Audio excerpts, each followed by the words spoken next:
Hello friends, welcome to another interesting video from Web Coding. आज की इस video में हम बात करने वाले हैं फीटल हेल्थ क्लासिफिकेशन प्रोजेक्ट के बारे में। Okay, so let's move to the Colab notebook. तो अपने गूगल पर आ गए and this is my favourite way जब भी हमें आर में काम करना होता है। So https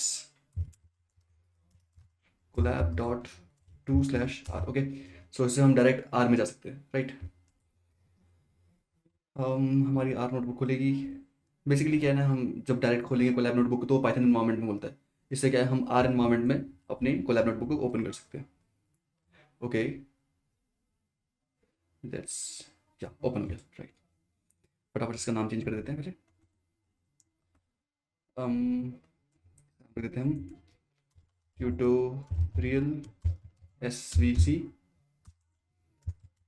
fetal. Okay, so we are ready to go. अब हमें क्या करना है ना, जैसे कि हम प्रोजेक्ट स्टार्ट करते हैं तो प्रोजेक्ट में सबसे पहले हमें क्या चाहिए होता है। किसी प्रोजेक्ट में हमें सबसे पहले चाहिए डेटा, क्योंकि हमें डेटा को स्टडी करना है या जो भी हमें मॉडल प्रेडिक्ट करना है डेटा के ऊपर करना है। सो फटाफट से एक बार कुछ इंपॉर्टेंट लाइब्रेरी इंस्टॉल कर लेते हैं हम, जो हमारी आर की इंपॉर्टेंट लाइब्रेरी है। इनफैक्ट मैं क्या करता हूँ, पहले स्क्रीन को थोड़ा बड़ा कर देता हूँ। I hope it is visible now. Okay, so सबसे पहले क्या करेंगे हम, लाइब्रेरी। हमें कौन सी लाइब्रेरी चाहिए, टाइडी टाइडी वर्स। नेक्स्ट है, ओके। इनफैक्ट एक काम करते हैं, मैं आपको एक बार डेटा सेट दिखा देता हूँ किस तरह का डेटा सेट है। केगल, हमें केगल पे चलना है।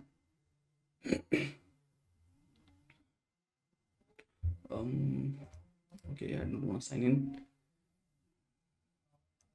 जस्ट मुझे यहाँ पे टाइप करना है fetal health CSV Kaggle. Okay, and here is the data set. So ये हमारा डेटा सेट आ गया।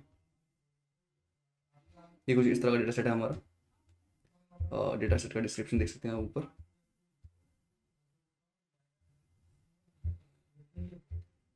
डेटा सेट कैसे ये कलेक्ट किया गया उसके बारे में, और इसमें से 2126 रिकॉर्ड्स इसमें अवेलेबल है। तीन तरह की कैटेगरी है इसमें, normal, suspect and pathological. Basically ये फीटस के लिए है कि जब फीटस वॉर्म में ग्रो कर रहा है तो उसकी हेल्थ कैसी है उसको डिटरमाइन करने के लिए। ओके, अगर आपको ज़्यादा डिटेल चाहिए डेटा के बारे में तो आप केगल पे आके अपने डेटा के डिस्क्रिप्शन में पढ़ सकते हैं। Well, will head towards our Colab and meanwhile हमारा कोलैब भी कनेक्ट हो चुका है एंड टाइडीवर्स लोड हो चुका है। ऑसम। नाउ सबसे पहले एक काम करते हैं, डेटा फ्रेम क्रिएट करते हैं। इनफैक्ट मैं पहले डेटा को लोड कर लेता हूँ। So I have to load the data, और मेरा डेटा लोड हो चुका है। डन। ओके, सो एक काम करते हैं, फटाफट से डेटा को रीड कर लेते हैं। सो एक डेटा फ्रेम क्रिएट करते हैं, डेटा फ्रेम। ओके, हमें इसमें रीड CSV करना है, तो रीड उसको CSV। हमें यहाँ पे अपने डेटा का नाम देना है। सो हमारे डेटा का जो नाम है वो दोबारा चेक कर लेते हैं, फीटल हेल्थ डॉट CSV।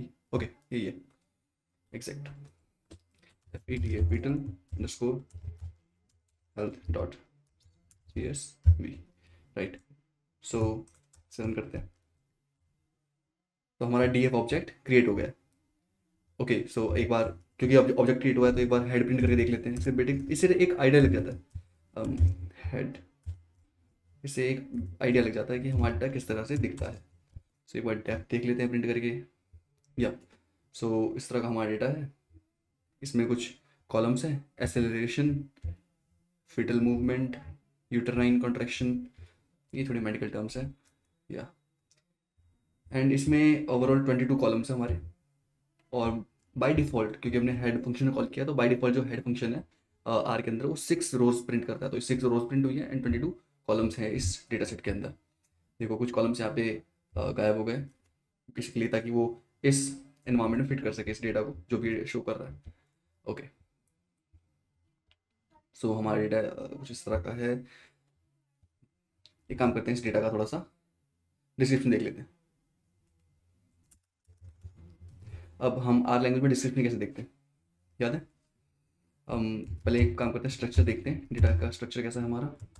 इसके बाद हम डेटा का डिस्क्रिप्शन देखेंगे। डेटा का स्ट्रक्चर कुछ ऐसा है हमारा, बेसलाइन वैल्यू, एक्सेलरेशन, ये सारे हमारे कॉलम्स है। Baseline value, acceleration, fetal movement, uterine contraction, okay. सब में 1 2 2 1 2 6, ओके ओके ओके, डन। सभी नंबर टाइप्स हैं या सभी का टाइप नम है, देखो यहाँ पे टाइप दिखा रहा है, डेटा टाइप सबका नम है, 1 2 1 2 6, और ये इनकी वैल्यूज़ दिखा रहा है, सैम्पल वैल्यूज़ दिखा दी इसने कि इस तरह की वैल्यूज़ इसमें अवेलेबल है, okay. So good to go. हमने स्ट्रक्चर चेक किया अभी डेटा फ्रेम का, अब एक काम करते हैं कि समरी देख लेते हैं, SUM में या ऊपर ऑप्शन आ गया समरी डेटा फ्रेम, वो डेटा फ्रेम की समरी चेक कर लेते हैं। बेसिकली इन सब इस तरह के एनालिसिस से हमें आइडिया मिल जाता है कि डेटा सेट में हमारे किस तरह का कंटेंट रखा हुआ है। ओके, सो ये हमारी समरी है पूरी, थोड़ा सा जूम आउट करता हूँ। Okay, baseline value, acceleration, fetal movement, okay, ये कॉलम वाइज प्रिंट करना चाह रहा था बट क्योंकि साइज़ छोटा है तो जो डिस्प्ले साइज़ है इसका वो छोटा है, इस वजह से वो जो साइड के कॉलम से वो नीचे आ गए हैं। और देखो यहाँ पे भी 6 पैरामीटर्स प्रिंट हुए, minimum, first Q, median, mean, third quadrant and max. Okay, हम यहाँ से कुछ स्पेशल इंसाइट निकल रहा है क्या? ओके, यहाँ से कुछ खास इंसाइट नहीं निकल रहा। सो एक काम करते हैं, क्विकली मूव करते हैं हम नेक्स्ट स्टेप पे, जहाँ पर हम चेक करने वाले हैं अपने डेटा सेट के बीच में कोरिलेशन। बेसिकली डेटा सेट के बीच में कोरिलेशन देखना बहुत इंपॉर्टेंट होता है, कोरिलेशन। सो एक काम करते हैं, हम करें COR कॉर फंक्शन को कॉल, डेटा फ्रेम इस पर अप्लाई कर देंगे, या तो हमारा कोरिलेशन आ गया। Baseline value, accelerations, okay. हमें जो कोरिलेशन देखना है, हमें बेसिकली लास्ट में जो हमारी लास्ट क्लास है, या फिर हम ये कहें कि जो हमारा लास्ट कॉलम है, ओके, जो हमारा लास्ट कॉलम देखो यहाँ पे फीटल हेल्थ दिख रहा है, ये वाला फीटल हेल्थ हमारा बेसिकली वो पार्ट है जो हमें प्रेडिक्ट करना है। जनरली जब हम एक्स और वाई में डिवाइड करते हैं डेटा को, तो जो वाई वाला पार्ट है हमारा वो फीटल हेल्थ, ओके। सो हमें फीटल फीटल की हेल्थ बतानी है कि वो सही है या नहीं, या ओके। बीच में हमारे कुछ कॉलम्स मिसिंग है, इसमें भी, या इसमें भी मिसिंग है कुछ कॉलम्स। ओके, तो क्या करें भैया, क्या करें, या एक काम करते हैं, इसे प्रिंट कर देते हैं, प्रिंट कॉल। प्रिंट से हमें हेल्प मिल जाएगी कोरिलेशन को अच्छे से स्टडी करने में। बिकॉज मैं क्या चाहता हूँ, मैं चाहता हूँ कि जो हमारा फीटल हेल्थ है उसके कोरस्पॉन्डिंग सबका कोरिलेशन चेक करूँ। तो ये देखो भाई, लास्ट में हमारा फीटल हेल्थ आ गया, फीटल हेल्थ के कोरस्पॉन्डिंग में मुझे कोरिलेशन दिख रहा है इन सभी पैरामीटर्स का, सभी कॉलम्स का, ओके। तो बेसलाइन वैल्यू का जो कोरिलेशन है वो 0.14 है, इतना अच्छा नहीं है। इसका -0.36, हाँ ये थोड़ा अच्छा है। 0.08 बिल्कुल बेकार, ओके। तो एक काम करते हैं, हम क्या करते हैं, जो भी हमारा 4, जो 0.4 के आसपास है कोरिलेशन, उन कॉलम्स को रख लेंगे अपने पास। एक बार देखते हैं, या ओके। सो 0.36 है फीटल मूवमेंट, नहीं ये एसिलरेशन है हमारी। तो एक काम करते हैं, एसिलरेशन को भी रख लेते हैं, हम इस कॉलम को रखेंगे। अब ये कॉलम हम कैसे रखने वाले हैं, ओके। तो कॉलम को हम असाइन करेंगे, हम एक काम करते हैं, नया डेटा फ्रेम ऑब्जेक्ट बनाते हैं, डेटा फ्रेम 1, और इसमें हम असाइन करने वाले हैं जो हमारा पुराना डेटा फ्रेम है, उसमें कोमा सी, और यहाँ पे सी आपको पता कंकेटनेट के लिए, कंबाइन करने के लिए। तो यहाँ पर हम उन सभी कॉलम्स का नाम देंगे जो हम चाहते हैं। सबसे पहले क्या था, एक्सेलरेशंस, इसका कोरिलेशन अच्छा है, इसका कोरिलेशन कंपेरेटिवली अच्छा है, 0.36। तो एक काम करते हैं, इसको रख लेते हैं, control copy, control paste, okay. Next, और कौन से कॉलम हमारे काम के हैं, बेसिकली इतना सारा डेटा हमें रखने की क्या ज़रूरत है ना, हमें तो बस वो देखना है कि क्या हमारे काम का है क्या नहीं। सो लेट्स सी, और अच्छा कोरिलेशन दिख रहा है कहीं, हाँ 48, ओके 0.48 दिख रहा है, ये किसका है, प्रोलॉन्ग्ड डिक्लेरेशंस का 0.48, या और उसके नीचे 0.47 भी है एबनॉर्मल शॉर्ट टर्म वेरिएबिलिटी का। तो ये दोनों ले लेते हैं, काम करते हैं, कंट्रोल कॉपी, यहाँ नीचे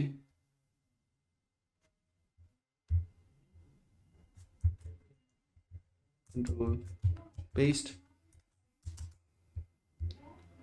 इसके बाद कहाँ गया, ये था अब normal short term variability, okay. Control copy and paste. Basically हम फीचर सेलेक्ट करें अपने लिए कि हमें क्या क्या फीचर्स देने चाहिए अपनी ट्रेनिंग टाइम पे। हम बेकार के वो जो लो कोरिलेशन वाली वैल्यूज़ हैं वो क्यों दें अपने मॉडल को, जिससे जो ज़्यादा अच्छा कंट्रीब्यूट नहीं कर सकते प्रेडिक्शन में, ओके।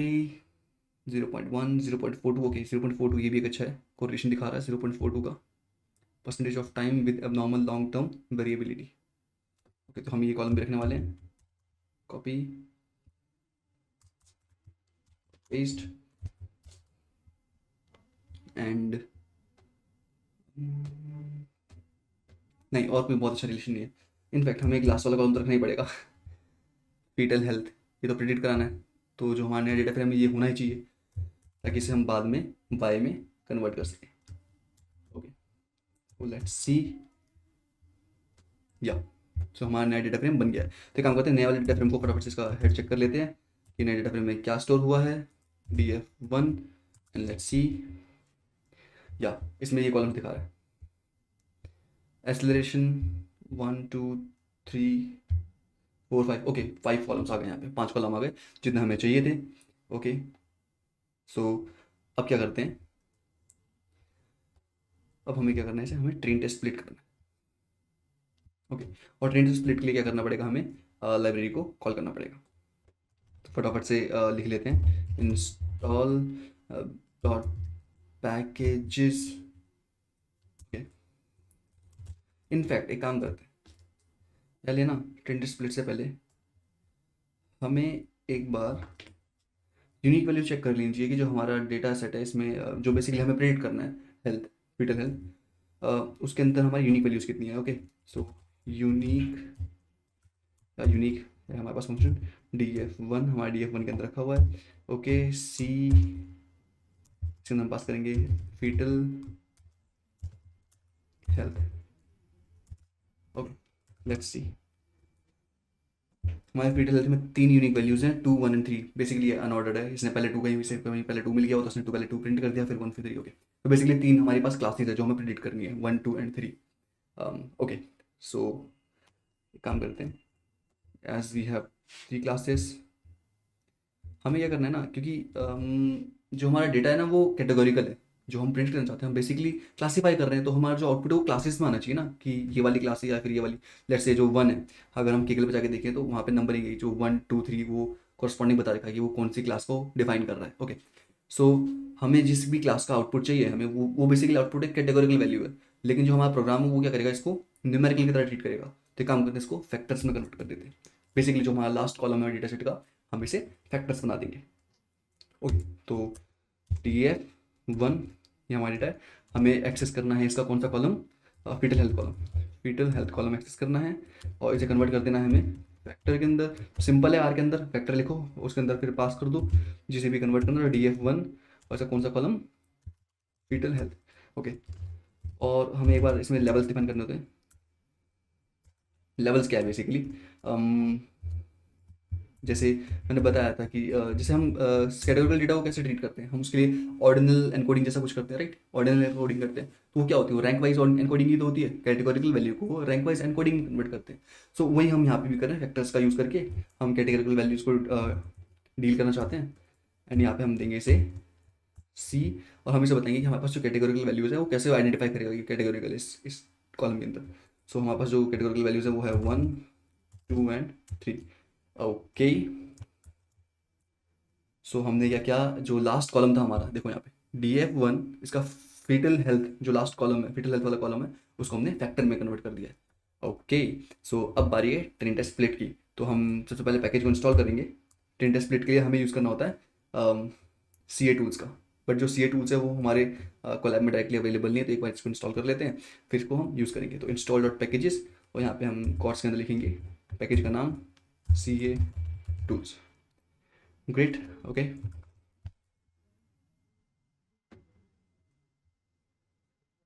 Installing bitops.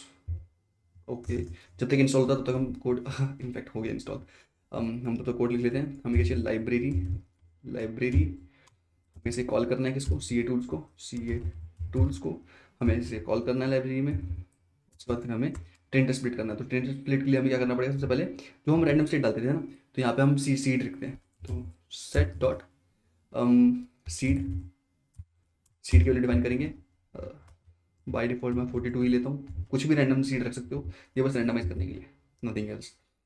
ओके, अब हम यहाँ पे स्प्लिट डिफाइन करेंगे, स्प्लिट अच्छा, स्प्लिट कैसे वर्क करता है ना, देखो हम स्प्लिट डिफाइन करेंगे। स्प्लिट क्या करेगा, हमारा जो डेटा सेट है उसको उसे ट्रेन और टेस्ट क्लास में पार्ट में डिवाइड करना है, तो वो एक सेक्शन बना लेगा कि ये वाला पार्ट जो वो ट्रेन पार्ट होना चाहिए, स्प्लिट कर देगा। तो स्प्लिट को जब भी मैं ट्रू करूंगा तो वो ट्रेन वाले पार्ट को रेफर करेगा, और स्प्लिट को जब मैं फॉल्स करूंगा तो वो टेस्ट वाले पार्ट को रेफर करेगा। करके दिखाता हूँ कैसे होगा। स्प्लिट इज इक्वल टू, अब मुझे करना है sample, okay, sample dot split, या इसके बाद मुझे करना है जो हमारा डेटा फ्रेम का जो कॉलम है जिसे मैं स्प्लिट स्प्लिट कर रहा हूँ, जिसके रहा हूँ, तो डी एफ, बेसिकली जो मेरा प्रिडिक्शन होने वाला है मुझे वो स्पेसिफाई करना होता है। यहाँ पे डी एफ वन के अंदर जाना है और एक्सेस कौन सा करना है, फीटल हेल्थ। तो फीटल हेल्थ इसे एक्सेस कर लेते हैं, और स्प्लिट रेशियो बताना पड़ेगा हमें, तो स्प्लिट रेशियो, अब कितना स्प्लिट करें, एक काम करते हैं 70% डेटा ट्रेनिंग में रख लेते हैं, 30% टेस्ट में रख लेते हैं। ओके, सो 0.70,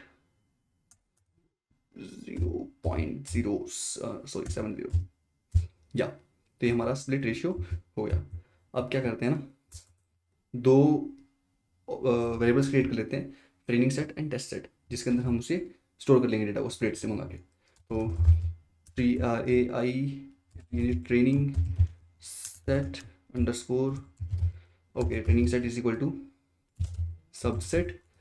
हमें सबसेट चाहिए, कहाँ से चाहिए भाई, डेटा फ्रेम 1 से चाहिए, और किसके अकॉर्डिंग चाहिए, स्प्लिट के अकॉर्डिंग चाहिए।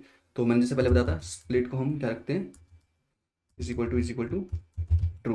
ओके, अब सेम लाइन कॉपी कर लेते हैं फटाफट से टेस्ट के लिए, क्योंकि हमें टेस्ट में भी यही करना है। तो भी बस हमारा जो टेस्ट सेट का नाम है वो चेंज होगा, और जो हमारा स्प्लिट है वो फॉल्स हो जाएगा। तो स्प्लिट ट्रू है, इसका मतलब वो रेफर कर रहा है किसको, ओके, ये सब होगा test set, test set. Okay, तो एक बार लाइन को फटाफट देख लो। Training set is equal to subset D F one, मतलब सबसेट बनाना है मुझे, डेटा फ्रेम 1 से लेना है, और स्प्लिट को ट्रू कर दिया, यानी जो स्प्लिट ऊपर मैंने क्रिएट किया था यहाँ पे स्प्लिट ऑब्जेक्ट, ये इसके अकॉर्डिंग जो भी ट्रेनिंग पार्टिस ने डिसाइड किया वो ट्रेनिंग सेट में आ जाएगा। और स्प्लिट को फॉल्स किया, इसका मतलब नीचे वाली लाइन में स्प्लिट फॉल्स किया, इसका मतलब जो भी टेस्टिंग के लिए डिफाइन किया है वो टेस्टिंग वाले पार्ट में आ जाएगा। ओके, सो उसे रन कर देते हैं। हम्म तो ये रन हो गया सक्सेसफुली। एक काम करते हैं, हमारा ट्रेनिंग सेट और टेस्ट सेट बन गया ना, तो एक बार इसके हेड प्रिंट करके देखते हैं। हेड ट्रेनिंग सेट, इसका हेड प्रिंट करके देखते हैं। और ओके, ट्रेनिंग सेट अभी टेस्ट का भी करके देखते हैं। ट्रेनिंग सेट हमारे पास क्या है, देखो ये एफिसिट लिखा रहा है, देखो ये बता रहा है फैक्टर, ये फैक्टर नहीं है, ये वाला फैक्टर है। ओके, तो ये फैक्टर्स में कन्वर्ट हो चुका है, जो हम बात करते हैं कैटेगरिकल वैल्यूज को डील करने के लिए। तो जो हमारा फिफ्थ है, फिटल हेल्थ, जो हमारा फिफ्थ कॉलम है वो फैक्टर्स में कन्वर्ट हो गया। राइट, अभी काम करते हैं, टेस्ट को भी प्रिंट करके देते हैं। हेड टेस्ट सेट, वो भी कुछ ऐसा ही दिखना चाहिए, and it is looking pretty much the same. Okay, ऐसे इस लोड नहीं हो गया, वैसे दोबारा लोड कर देते हैं, इसके लास्ट के कॉलम शो नहीं हो रहे, या अब हो रहे शो, या देखो 2 1 3 3 3 2, ये क्लासेज हैं, 2 किसी पर्टिकुलर क्लास को रिप्रेजेंट कर रहा है, 1 किसी को, 3 किसी को। ओके, तो ये हमारा टेस्ट सेट बन गया। ओके ग्रेट, अब क्या करते हैं, नॉर्मलाइज करना है अभी डेटा को, हमने नॉर्मलाइज नहीं किया। देखो डेटा जो है नॉर्मलाइज नहीं है, देखो यहाँ इसकी रेंज देखो 0.00 समथिंग, 0.003 वैल्यू है, 0.001 वैल्यू है। ओके, तो इसकी जो रेंज है वो अराउंड 0.00 के साथ चल रही है। और इस वाले वैल्यू, इसमें इस वाले कॉलम की वैल्यूज देखो 73 16 29। ओके, परसेंटेज देखो, ये परसेंटेज है तो 43 06, तो परसेंटेज है तो ये तो 100 के बीच में होगा। सो जो इसकी रेंज है वो सही नहीं है, तो हमें इसे क्या करना पड़ेगा, नॉर्मलाइज करना पड़ेगा। तो हम इस डेटा को करेंगे नॉर्मलाइज। और नॉर्मलाइज कैसे करते हैं, हम दो पार्ट में डिवाइड कर देते हैं data, training set test set. तो एक काम करते हैं, पहले ट्रेनिंग सेट को कर लेते हैं, ट्रेनिंग सेट। और अब मुझे क्या करना है, ट्रेनिंग सेट जब मैं नॉर्मलाइज कर रहा हूँ तो लास्ट वाला जो मेरा कॉलम है, देखो ये वाला कॉलम, फैक्टर, ये फीटल हेल्थ वाला कॉलम, फीटल हेल्थ वाला कॉलम तो नॉर्मलाइज करने की जरूरत नहीं है इनफैक्ट, क्योंकि ये क्लासेस बता रहा है 1 2 3, इसे नॉर्मलाइज करूँगा तो ये वैल्यू खराब हो जाएगी। तो एक काम करता हूँ, मैं क्या करता हूँ, मैं डिफाइन कर देता हूँ कि मुझे जो लास्ट कॉलम है, फिफ्थ कॉलम, वो नहीं चाहिए, उसे ड्रॉप करना है। तो ट्रेनिंग सेट -5 क्या करेगा, फिफ्थ वाले कॉलम को हटा देगा। Training set -5 is equal to, मुझे क्या करना है, स्केल, तो स्केल बस स्केल काफ़ी है, स्केल फंक्शन है इसके अंदर pre defined, training TRAI training set, या और यहाँ पे भी दोबारा से मैं दूंगा -5। तो बेसिकली क्या किया मैंने कि जो ट्रेनिंग सेट के फिफ्थ कॉलम को छोड़ के जो भी ट्रेनिंग सेट के अंदर है उसे अपडेट कर दो, किससे, स्केल्ड वैल्यू से उसकी। Okay, so same line copy कर लेते हैं फटाफट, मैं टेस्ट में भी काम आ जाएगी। इनफैक्ट टाइप कर लेते हैं यार, टाइपिंग ज़्यादा फास्ट हो जाएगी। Set -5 equal to scale test set -5 and run. तो रन करके देखते हैं, या सक्सेसफुल रन हो गया। ओके, सो अब बारी है SVM को कॉल करने की। SVM कौन सी लाइब्रेरी में मिलेगा हमें, तो SVM मिलेगा हमें E1071। ओके, तो हमें पहले इंस्टॉल करना पड़ेगा। इंस्टॉल पहले से तो है नहीं, तो हमें इंस्टॉल डॉट पैकेजेस। ओके, और इसके अंदर हमें बताना पड़ेगा वो कौन सी लाइब्रेरी थी, E1071। ओके, यहाँ पे इंस्टॉल करना है, फिर इनफैक्ट इस सेल में इंस्टॉल कर लेते हैं, अगले सेल में हम इसे कॉल कर लेंगे। लाइब्रेरी हमें कॉल करनी कौन सी, E1071। ओके, और इसे कॉल करने के बाद हमें क्या करना है, एक क्लासीफायर के लिए ऑब्जेक्ट क्रिएट करना है। तो CLA इसका नाम क्लासीफायर ही रख लेते हैं, CLASSI classifier. Okay, classifier is equal to हमें SVM से लेना है, तो SVM रख दिया। देखो E1071 लाइब्रेरी के अंदर SVM रखा हुआ है, हमने SVM को कॉल करना है। जो हम यहाँ कर रहे हैं, हमने क्या किया, क्लासीफायर एक ऑब्जेक्ट है, हमने यहाँ पे एक ऑब्जेक्ट क्रिएट किया क्लासीफायर नाम का। वो किसका ऑब्जेक्ट है, SVM क्लास का। तो SVM क्लास का ऑब्जेक्ट है। अब इस वे के अंदर जो हमारे पैरामीटर्स हैं वो कुछ ऐसे होते हैं। फॉर्मूला कौन सा यूज़ करना है, तो बेसिकली हम यहाँ पे डिफाइन करते हैं कि हम कौन सा जो कॉलम है हमारा, है वो प्रिडिक्टिव है, मतलब जो हमें प्रिडिक्ट करना है। यानी हमारे केस में हमारी क्लासेस जो है, फिटल हेल्थ जो है हमें वो प्रिडिक्ट करनी है, तो हम यहाँ पे वो कॉलम स्पेसिफाई करेंगे कि कौन सा जो है हमारा वाई कॉलम है। फॉर्मूला लिखने की जरूरत नहीं है, बाय डिफॉल्ट अगर आप पहला पैरामीटर दोगे तो वो मानता है कि जो पहला पैरामीटर है वो फॉर्मूला ही होगा, बट स्टिल मैं लिख देता हूँ एक वैसे, फिटल हेल्थ। मुझे यहाँ पे एक टिल्ड साइन देना है, tilde sign dot comma. Okay, and next में लिखूंगा नेक्स्ट लाइन में, या यहाँ पे डेटा। अब डेटा बताना है मुझे, डेटा स्पेसिफाई करना है, अगला जो पैरामीटर है वो डेटा है, तो डेटा स्पेसिफाई करना है कि डेटा कहाँ से लेना है ट्रेनिंग के लिए। तो ट्रेनिंग डेटा चाहिए भाई, ट्रेनिंग के लिए हमने बना रखा है ट्रेनिंग सेट। देखो सजेशन भी आ गया। फिर हमें स्पेसिफाई करना है टाइप, कि जब हम SVM यूज़ कर, देखो ये इंपॉर्टेंट पार्ट है। कई आप में से कई बच्चों के मन में डाउट आया होगा कि सर हम तो क्लासीफायर चाहते हैं। अब SVM दो तरह से होता है, SVC SVR, एक सपोर्ट वेक्टर क्लासीफायर, एक सपोर्ट वेक्टर रिग्रेसर। तो हमने यहाँ पे तो सिर्फ SVM लिखा है, अब इसको कैसे पता कि इसे क्लासीफायर का ऑब्जेक्ट क्रिएट करना है रिग्रेसर का। तो यहाँ पे हम टाइप डिफाइन करते हैं, जो टाइप है ना ये बताएगा कि उसे कौन सा ऑब्जेक्ट क्रिएट करना है। तो मैंने यहाँ पे लिख दिया, इसमें कई तरह की क्लासिफिकेशन है, तो मैं यहाँ पे यूज़ करने वाला हूँ सी क्लासिफिकेशन। ओके, एंड नेक्स्ट मुझे कर्नल स्पेसिफाई करना है। कर्नल इज इक्वल टू मैं लीनियर, ठीक है, लीनियर कर्नल, ठीक है। वैसे हम RBF यूज़ कर सकते हैं, बट ठीक है, लीनियर से ट्राई करते हैं कैसा रिजल्ट आ रहा है। ओके, लेट्स सी, हमारा ऑब्जेक्ट क्रिएट हो चुका है, वेरी गुड। इनफैक्ट अगर आप चाहते हो SVM के बारे में और देखना है कि SVM मॉडल के अंदर क्या रखा हुआ है, तो एक अच्छा तरीका है क्वेश्चन मार्क SVM, तो आप लोग सब जानते होंगे। इसे एंटर कर दीजिए एंड या देखो ये पूरे हेल्प आ गई, डॉक्यूमेंटेशन से हेल्प आ गई, क्रिएट हो गई। यहाँ पर हमारे पास ये ट्रेस बैक्स आ गए, क्या क्या ट्रेस बैक्स इसमें हैं। सो अभी मुझे ये नहीं पढ़ना, आई नो। इसे हटा देते हैं एंड अभी काम करते हैं। हमने क्लासीफायर तो बना लिया है, अब फटाफट से इस क्लासीफायर का यूज़ करके कुछ प्रिडिक्शन स्टोर कर लेते हैं। तो वाई प्रिड इज इक्वल टू, अब एक ना मेथड होता है SVM के अंदर, प्रिडिक्ट मेथड। ये क्या करता है, प्रिडिक्शन ला के देता है। तो प्रिडिक्ट मेथड को कॉल किया और इसमें हमें स्पेसिफाई करना पड़ेगा हम कौन से क्लासीफायर से प्रिडिक्ट करना चाहते हैं। तो क्लासीफायर का नाम हमने क्लासीफायर रखा था। ओके, न्यू डेटा, बेसिकली हमें यहाँ पे बताना पड़ता है कि कौन सा हमारा टेस्ट डेटा है, तो हम टेस्ट सेट दे देते हैं, टेस्ट सेट। ओके, रन कर दें। नहीं नहीं, एक चीज़ रहती है अभी भी। वो क्या रहती है, देखो टेस्ट सेट के अंदर क्या है ना, टेस्ट सेट के अंदर हमारे पांचों कॉलम पड़े हुए, लेकिन हमें क्या पांचों कॉलम देने टेस्ट करते टाइम, जो लास्ट वाला कॉलम है वो तो वाई वाला कॉलम है ना, वो थोड़ी देना होता है हमें टेस्ट के लिए। तो एक काम करते हैं, उस कॉलम को यहाँ से हटा देते हैं, -5, हमें वो लास्ट वाला कॉलम नहीं देना। ओके, सो वाई पीरियड के अंदर हमारी प्रिडिक्शंस आ गई हैं।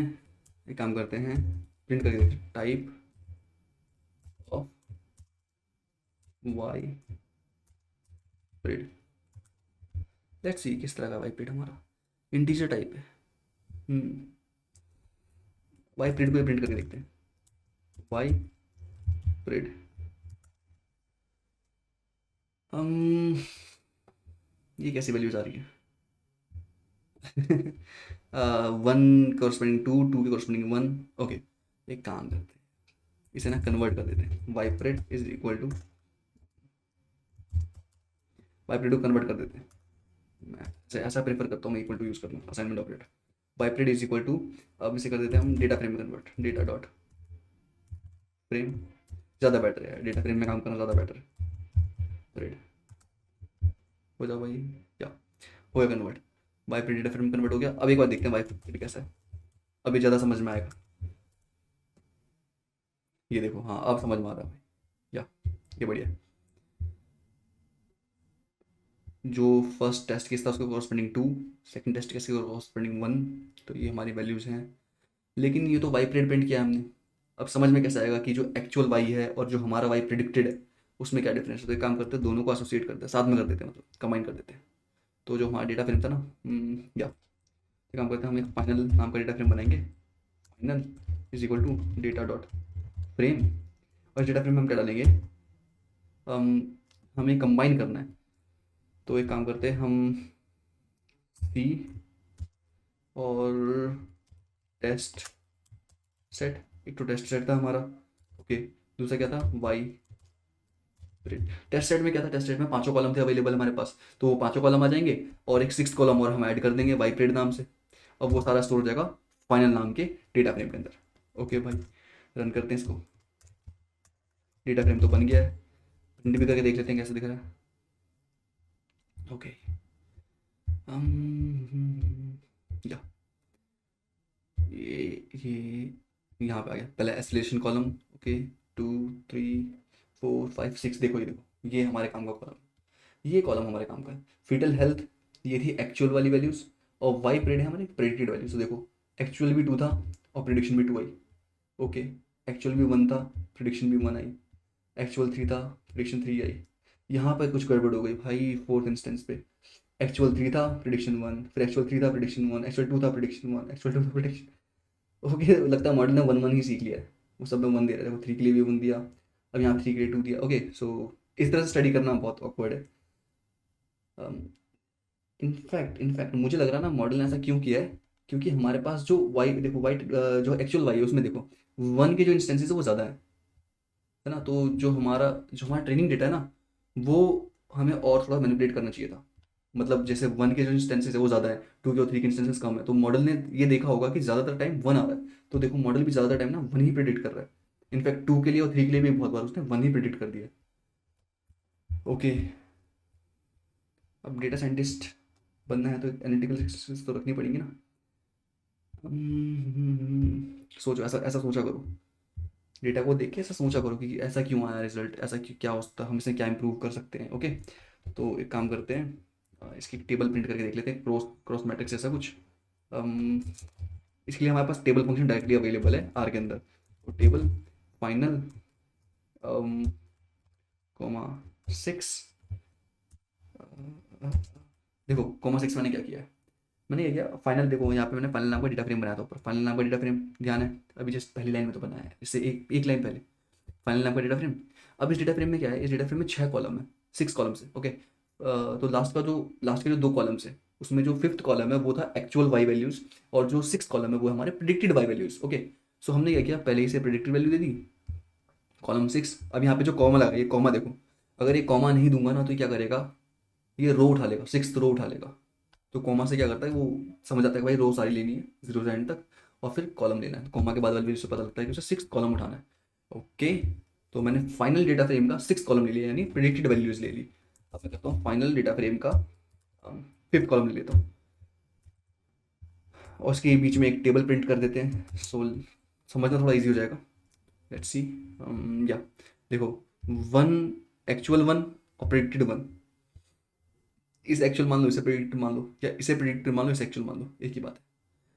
एक्चुअल वन और प्रिडिक्टेड वन 467 टाइम्स सही था।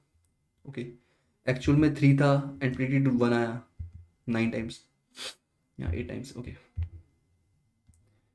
सो ये क्रॉस मैट्रिक्स है, हम इसे देख सकते हैं कि कैसे ये 2 के टाइम पे, जैसे यहाँ पे 2 है, 2 के केस में एक्चुअल में 2 था और यहाँ पे भी 2 आया, 42 टाइम्स ऐसा हुआ है। ओके, तो आप लोग थोड़ा और स्टडी करो इसको, मतलब देखो इसको और इंसाइट्स निकालो कि क्या इंसाइट निकलता है इस इन्फॉर्मेशन से। हमने तो इन्फॉर्मेशन प्रिंट करके देख ली, अब इस इन्फॉर्मेशन से इंसाइट क्या निकलता है। ओके, तब तक हम क्या करते हैं, काम करते हैं इसकी। हमने मैट्रिक्स देख लिया, अब इसका एरर प्रिंट करके देखते हैं। RMSE से हमें पता लग जाएगा कि हमारे मॉडल में एरर कितना है।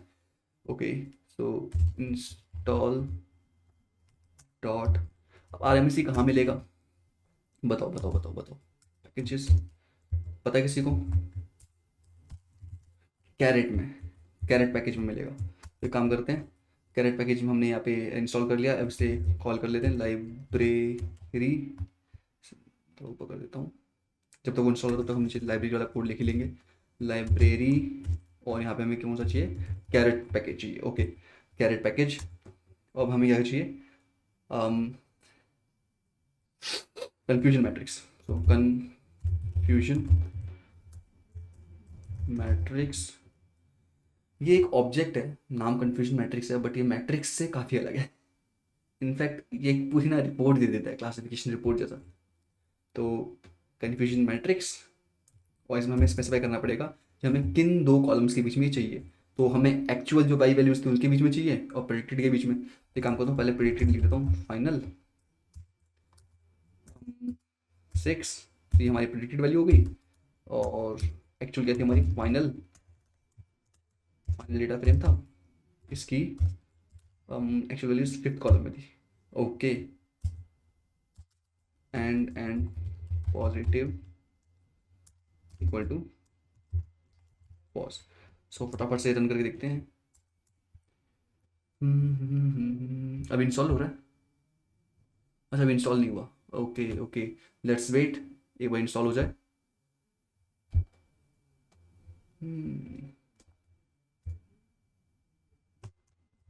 ओके, सो हमारी लाइब्रेरी इंस्टॉल हो गई। बेसिकली पैकेज इंस्टॉल हो गया। देखो यहाँ पर हमारा पैकेज है, इंस्टॉल हो गया। एंड पैकेज तो इंस्टॉल हो गया, हाँ पैकेज इंस्टॉल हो गया, लाइब्रेरी कैरेट भी डन हो गया, कन्फ्यूजन मैट्रिक्स आ गया नीचे। ओके, मैं इसकी बात कर रहा था, देखो पूरी क्लासिफिकेशन रिपोर्ट मिलेगी यहाँ पे, अटैचिंग पैकेज कैरेट या रेफरेंस प्रेडिक्शन। जो हमने ऊपर टेबल प्रिंट करी थी ना, ये वही है, रेफरेंस एंड प्रेडिक्शंस। यहाँ पे देखो स्पेसिफाई हो गया, जो पहले जो इस तरफ है हमारे लेफ्ट साइड में, जो बेसिकली वाई एक्सिस है हमारी, वो प्रेडिक्शंस है, प्रिडिक्टेड वैल्यूज है, और जो एक्स एक्सिस है वो हमारी रेफरेंस वैल्यूज है।